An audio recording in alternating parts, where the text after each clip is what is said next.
So All of Us Are Dead is a new school zombie show that's in a class of its own. The series is packed with amazing character development, tense action scenes, and a different take on the zombie genre that breathes new life into something that's been done to death. Heavily inspired by properties like Train to Busan and Kingdom, we watch as a zombie plague makes its way through a major city in Korea, and through the season we follow several of the survivors as they try and make their way to a quarantine camp.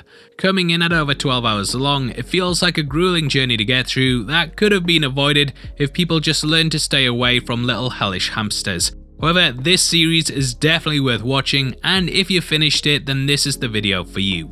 Throughout it, we're going to be breaking down the ending and also discussing what we think could be happening in Season 2. There will be heavy spoilers from here on out, so if you haven't had a chance to watch it, then going past this point would be a grave mistake. If you enjoyed the video, then please use your brains and click the thumbs up button, along with the subscribe to stay locked into the channel.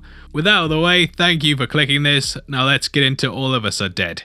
Okay, so All of Us Are Dead primarily focuses on a group of students that band together at their school in order to survive a zombie outbreak. Throughout the series, we learn that this was caused by the school's science teacher, whose son was bullied so bad that he attempted to give him a new way to fight back. The pair were both failed by the school system that looked the other way whilst bullies were allowed to destroy someone's life, and thus the teacher tried to give his son something that would even the odds. However, this backfired, and instead it created a legion of the undead, whilst the virus itself mutated into two different types. Firstly, there was the more ravenous type in which people completely lost all control, and they turned into flesh-eating monsters intent on ripping you apart.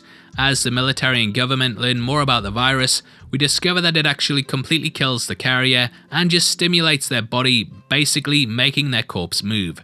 The variant to this is 98% similar, but the host retains their consciousness, and thus we get a human-zombie hybrid that appears fine from the outside, but they do hunger for human flesh from time to time. The idea of a virus is laced throughout the show, and even in the title sequence, we see several of the undead laid out in a way that's similar to how the disease is shown in episode 9.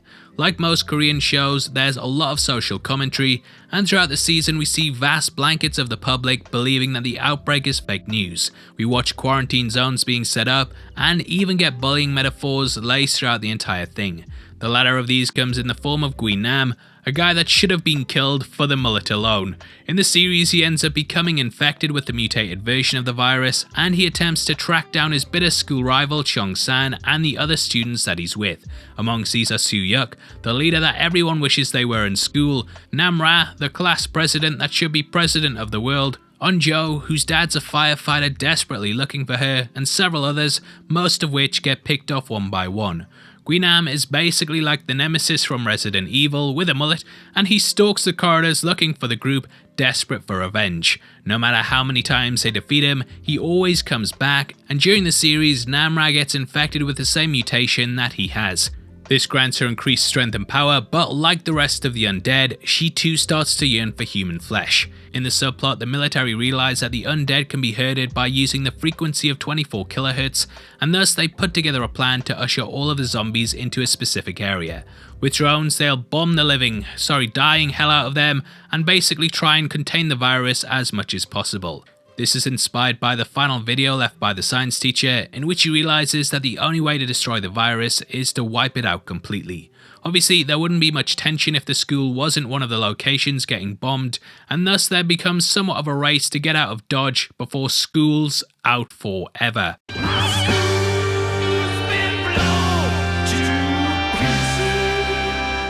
Now towards the end of the season, the group race to a construction site right beside the school, and it's at this point that they're attacked by Guinam. Chung-san gets bit, and thus he remains behind to buy the others time in order to escape. The battle is as bloody as you'd expect, and it really sums up the phrase an eye for an eye. As they battle it out, the missiles start to bombard the area, and Chung-san ends up taking Guinam down a half-built elevator shaft where the two both perish. Now I have seen people online going back and forth over whether Chung-sang is actually dead, and I'm unsure too due to the evidence that we get. The first of which comes when the pair both go down the elevator shaft and we only see Guinam's body being obliterated in the fire. I've slowed down the footage so you can see this happening, but Young Sang does get engulfed by it too. However, he doesn't really get the orangey burn that Guinam does, and his head can also still be seen. Cut to the end of the episode when we close in on Onjo's name badge, and you can also see a set of fingers possibly belonging to the character. However, in episode 12, we do see what looks like his body along with several others. Personally, I think that the character is likely dead, but there are several times throughout the season where they imply that he's finished, and the next episode we learn that isn't the case. When looking for him, Namra says that she can't smell anything, which is a line that is stuck in my head long after finishing the season. I think this could have been done on purpose to give the audience the idea that he might have actually survived the encounter. It's pretty crazy if he did, but at the end of the season, we do get lip service paid towards other characters being out there. Now this isn't me confirming whether he's alive or not, and in all honesty, like I said, I'm not that sure myself. I think it does leave an opening for the creative team to potentially bring him back, but the bombing itself was extreme, so if he doesn't return, then at least he went out with a bang. Now this causes so much pain that the head of the military actually ends his own life, and it definitely feels like this is a series that doesn't really have any winners. This is reflected in several of the parents that die in order to save their kids, most notably Onjo's father, Nam So-ju. Now throughout the series, he makes a daring journey out of the quarantine zone in order to save his daughter. Just as he's reunited with her, he ends up sacrificing himself in order to save her from being eaten by zombies. It's a pretty devastating gut punch, but he doesn't die in vain, as when the students finally escape the school, they find ribbons amongst the trees that lead them somewhat to safety. Eventually the group make it to Yangdong, but they're not out of the woods yet, and we get one final death in Wujin, a kid who saves his badass sister with a bow. She's so cool, isn't she? She is cool, to be fair. Now Wujin ends up turning, but unfortunately his sister can't bring herself to kill him, and thus Namra steps in order to break his neck. This sets off Hari, but it also causes urges within Namra to feed on her flesh. Onjo even offers herself up as a meal, but Namra decides to stay in control, and thus she makes a choice to remain behind whilst the group go into the quarantine zone. Eventually they make it, but they're put in prison and interrogated over what they know of the events. They've been through hell, which has really matured them, and in the end they stand up for themselves and refuse to cooperate. This was a government that left them behind to die on the off chance that they were infected, and thus they stand firm in their stance. Over time, as the virus dies down, things start to open up once more, and we get a time jump of 4 months in which the group are finally freed. This is along with several of the other characters that we met throughout the series, who somewhat get a happy ending. As a precaution though, the residents of the area are kept in quarantine, whilst Korea and the rest of the world come to grips with what happened. People have had their homes and lives destroyed over something that could have been prevented had more care been given at a human level. Now in the aftermath, we follow Onjo as she sneaks out of the compound one night, and during this journey she notices a fire on the school roof. Namra said that if they ever met again that they should have a campfire, and after telling Soo-yuk, the rest of the survivors go back into the restricted zone searching for their friend. Upon huddling together on the roof, they come across Namra, and it's a pretty heartfelt reunion. Now it brings everything together, and though the group still refer to her as their prez, they know that they can't be together. Namra says that she's neither human or a monster, and though they want her to stay with them, she says that she's found a new purpose. Now the series is very much a coming of age story in which our characters mature and grow as people.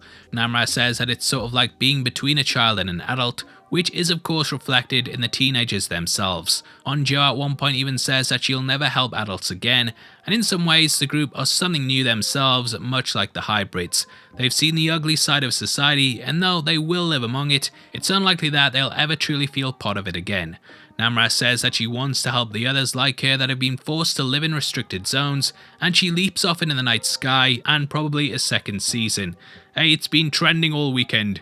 Now going forward, I do think that we will probably follow Namra on the most part as she starts to survey the area. I think that most of the characters will return to somewhat normality after they're freed from quarantine, but with the virus still being out there, there is the possibility that it could spread once more. Like all humans, the hybrids will have their own desires and aims, and there may even be some that see the undead as the future. In the likes of Guinam, we saw that he actually relished living in the hellscape, and thus there might be other characters who wish to infect people so that they can rule.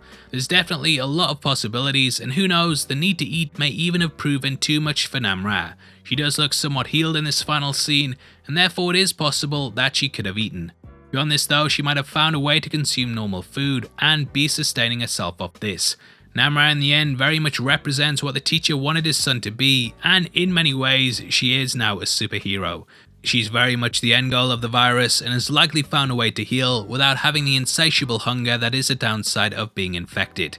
There's lots of questions that could be answered in the second season, but with her and the hybrids being carriers, I still think it's through them that the virus will spread once more. The characters did a good job of keeping it contained in the series, but I'd love to see it potentially even start to corrupt others. Hell, it might not even be the hybrids that cause the issues, and it could be the humans that end up resenting those that live in the restricted zones. The war very much divides the societies, and this may cause a divide in which the regular humans wish to take back the area and thus oust the hybrids. It's clear that the students don't want to work with the uninfected, as they've seen that when push comes to shove, they completely disregard their lives. Therefore, they might even travel to the other side and end up living with Namra and the other hybrids.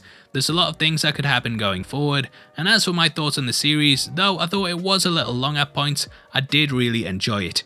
Rocking in at 12 hours makes it one of the longer shows on Netflix, and there are certain elements and scenes that I think could have been cut to make it a better paced show. Saying all that though, once you're in this world, you really don't want to leave it, and the action, acting, and character development are really well done. You feel for all these characters, and it's gripping watching the series play out as you start to lose some of your favourite people. Korea continues to knock it out of the park when it comes to shows, and there's a lot going on in this that I'd love to see developed in a second season. All of Us Are Dead was great, and it gets an 8.5 out of 10. Now I'd of course love to hear your thoughts on the show, so make sure you comment below and let me know. If you want something else to watch, then make sure you check out our breakdown of Hellbound, which will be linked on screen right now. That's another Korean classic that's got a supernatural element to it, and if you've seen the show, then it's definitely worth checking that one out too. With that out of the way, thanks for sitting through the video. I've been Paul, I'll see you in the next one. Take care, peace.